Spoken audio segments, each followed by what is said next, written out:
So today I want to talk about this wonderful moment that I saw yesterday in the House of Representatives, and this was between the veteran politician Olivia Grange and the rookie politician Nekeisha Burchell. So Nekeisha Burchell, first-time politician, first-time MP, and Olivia Grange, she is like a OG, long-time veteran politician and MP for Spanish Town. And for women in politics today, like, I don't think you can be a woman in politics in Jamaica today without showing some respect to Babsy Grange and to Portia Simpson, two women who have paved the way for politicians in Jamaica. Now we're seeing a lot of women in politics, in representational politics in Jamaica. And back in the days, it was just Portia and Babsy around a sea of men. So this moment that I saw yesterday was with, as I said, the rookie politician, People's National politician, Nekeisha Burchell, and she was showing some love and respect, stretching across the aisle to show some love and respect to Olivia Grange. And I believe that a lot of times when you go to the House of Parliament and we see the media cover what goes on in the House of Parliament, it's always the coverage that we normally see is when they have like a big blow up, like almost like a big fight in the House of Parliament. So it is good to see like this loving moment, this moment of respect. And I just wanted to highlight this. And this is the moment that I was talking about. So between, as I said, Nekeisha Burchell and Olivia Grange. Member from South St. James.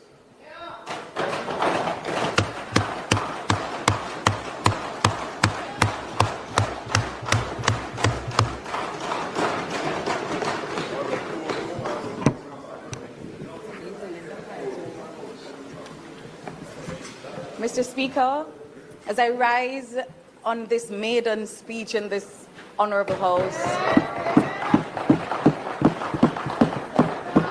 I wish to thank the people of South St. James who chose me to be their voice in this honorable House.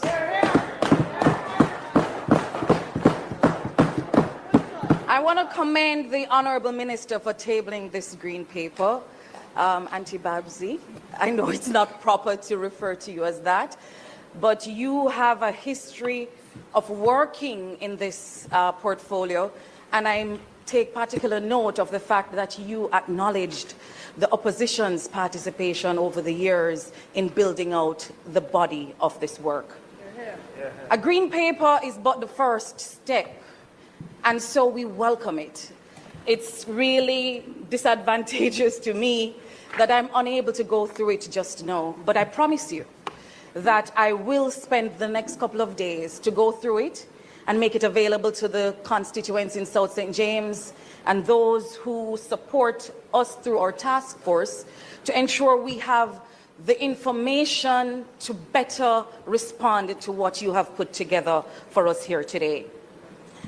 I want to say first and foremost that a lot of green papers don't often end in white papers and then into legislation, but I have very good hopes for this one.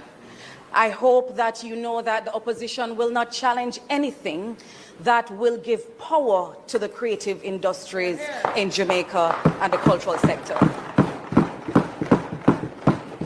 You see, our creativity is one of Jamaica's greatest source of strength, identity, and influence. And anything that attempts to package that in a way that those who serve the industry benefit will have our support. I note that UNESCO is one of those agencies or entities that you have listed as providing some financial support to this project. We would like to know how much that is and how it will be used and how we can deepen the consultative process. Because no policy that is to serve the creative industry that doesn't get the voice of the creatives, the drummers, the Dinky Mini people, the Kumina people, the church people, speaking as a pastor's daughter myself, those craft vendors, those stilt walkers in Farm Retrieve in South St. James, those Maroons in Flagstaff in South St. James, Sam Sharp's descendants over there in Croydon, in Catadupa, then if our voice is missing from this, it will not truly reflect the best foot forward for Jamaica.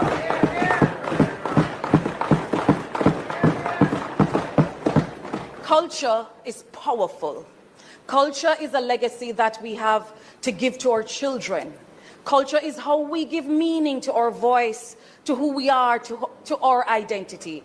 And I will look towards another opportunity to speak more fulsomely to this. Know, though, that we have a throng of people who will be providing ourselves, making ourselves available for the consultations when you provide the forum for that. Thank you very much. Okay, so that was Nekeisha Burchell, and I know that the election was just over and the politicians are just getting to work. But based on what I'm seeing so far, Nekeisha Burchell, she's the most impressive one that I've seen so far of the 28 member of parliament from the People's National Party. Nekeisha Burchell, she's standing out to me. And I remember before the election, I did a highlight. I covered her and the possibility of her winning her seat, and I did a video on her, and she won the seat. But as I said, now, seeing what she's doing now, as I said, I know it's very early, but I follow her on social media, and she is working. She hit the ground running. Talk about just jumping in head first. That is what she's doing. And one thing I like about her, that, as I said, like, a lot of times when you are in opposition, you oppose, and try to disrespect when you're in the House of Representatives, and just try to get that moment, like that viral moment that comes out of disrespect. But to see her in this moment showing respect across the aisle to, as I said, the OG, the veteran in the business, Olivia Grange, and that is a good look to me. And what I also love about her is her social media presence. Like one thing I said before the election, why I thought that Andrew Holness was going to be almost impossible to beat, was his social media game. Andrew Holness and Lisa Anna, out of all the politicians in Jamaica, they have the two best social media game. And in 2025, you can't be a politician with a weak social media game. And that is what a lot of politicians have to learn, because you can't just go viral out there just by like opposing and saying some disrespectful things out there to government to get a buzz. You have to be out there on social media. You have to put out yourself out there working.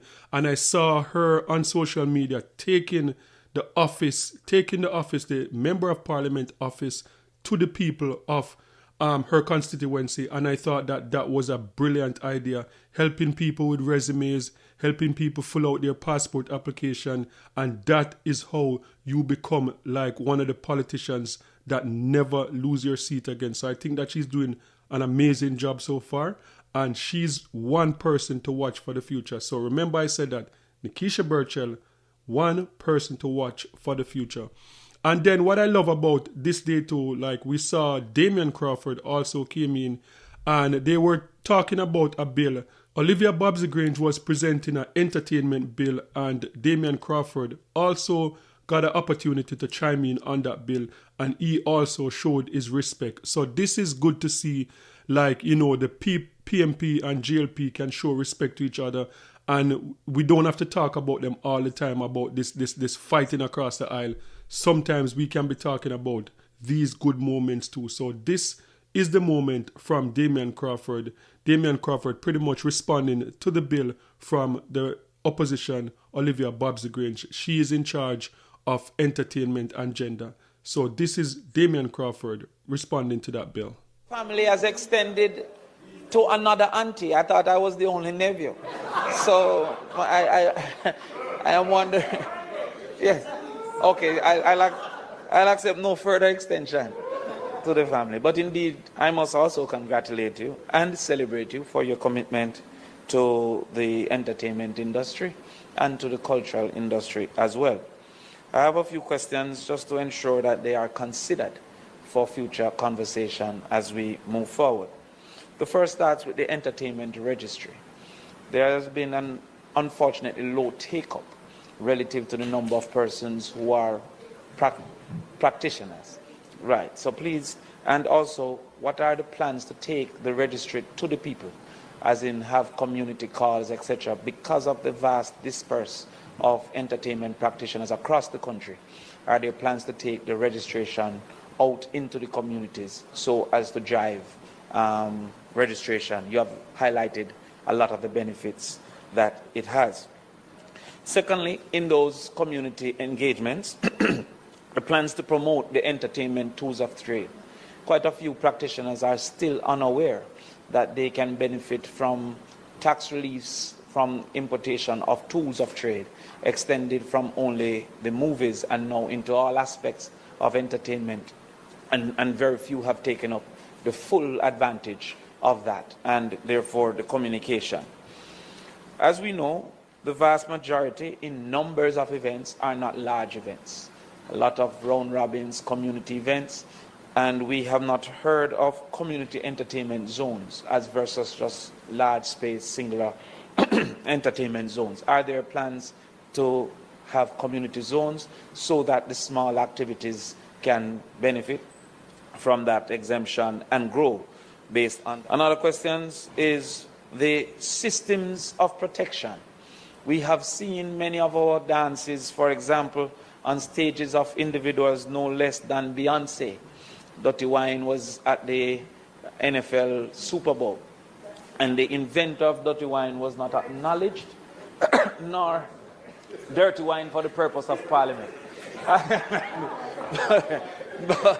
but the inventor was not acknowledged, worse yet benefited financially from the what some would call piracy of our free-to-use cultural appropriation.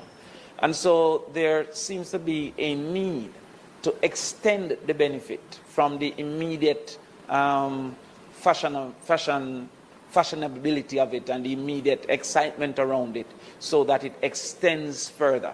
And there needs to be a greater push for protection. The musicians have caught on and are seeking that protection, but there are other aspects of entertainment that they are not able to at this time. You spoke glowingly that entertainment should be, and rightfully so, compared to things such as tourism. And by extension, I'm hoping that we will be hearing about the Entertainment Enhancement Fund, in short order, similar to what we have for the Tourism Enhancement Fund, for the promotion of entertainment, the building of venues, and also the upgrade of venues. However, we should be very careful that we don't exaggerate some of the earnings that we are seeing here. For example, I see here Sumfest with an estimate of 7 days of spending for the average Jamaican, 16,000 Jamaicans in attendance. Sumfest on average is 2 days, maximum 3 days. And most of those persons would not be having a week of activity. So sometimes these exaggerated numbers may lead to policy directions that might not be sufficient.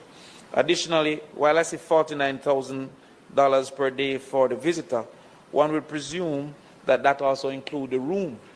And we're sure when Minister Ed Bartlett is here, that will also be counted as tourism as well. And they tripled when Ed is here, but that is something that we must be careful of as we move forward to indicate what aspects of spend are to be attributed to tourism and what aspects are spend are to be attributed to entertainment. I would posit that as tourism promotes itself as a key attractor, more of the spend should be contributed to the key attractor. And maybe that $20, Minister Grange, you can make a lobby effort for that TEF in those periods to come over to the ministry. The final two questions, the last one, sports as entertainment. In this list, I didn't see sporting activities registered as entertainment activities. And there is indeed sport and the opportunities for sport to create entertainment and generate income. And we have seen some of that with cricket when it was at its highest point, and we have seen it with football. Member, and track. just so you know, you're on your feet asking questions, not to make a presentation. I have not made a presentation. All right? So, no.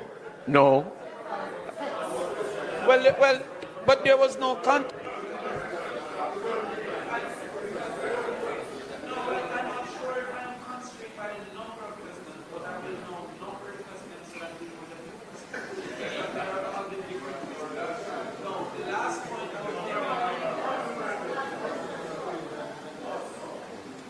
So you know, you are here, you are not the opposition spokesperson. You're a member, you ask questions. I agree with you that you had a number of questions. But when you start to make a presentation, that's when I will check and I will rule. So you will now end with, you say you have 2 last questions. Let's hear your last questions. Sorry, the next member, can you just turn your mic off, please? Go ahead now. I think that was a preemptive strike by the speaker, but that's fine. You use your time wisely. The control was discussed. But Mr. Speaker, I'm saying that sports is a viable form of entertainment for which I did not see included, and I'm wondering if that will be included.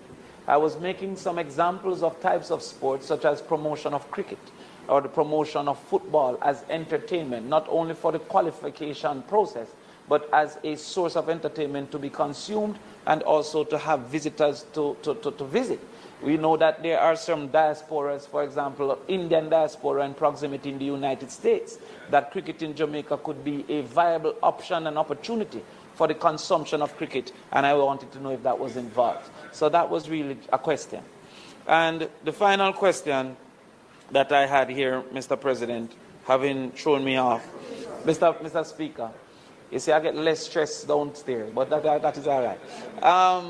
Mr. Speaker, is heart and the role that heart is expected to play moving forward in the entertainment industry, in the establishment of a reasonable back of the stage core, but also in the promotions and the front of the stage activities. So those are things that I really wanted to ensure are considered moving forward as we move from green paper to white paper.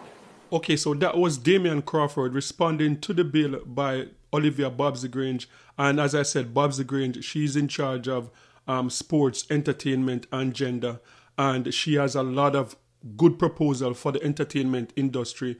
And we hope to see those come to fruition. So guys, sound off in the comment section and let me know your thoughts on this video. What do you think about Nekeisha Burchell, her start so far, and that moment that you saw in House of Representatives with her showing respect to the OG politician, Olivia Grange? Let me know your thoughts in the comment section. And don't forget to like, share, and subscribe for more amazing content. And remember, peace. I'm out.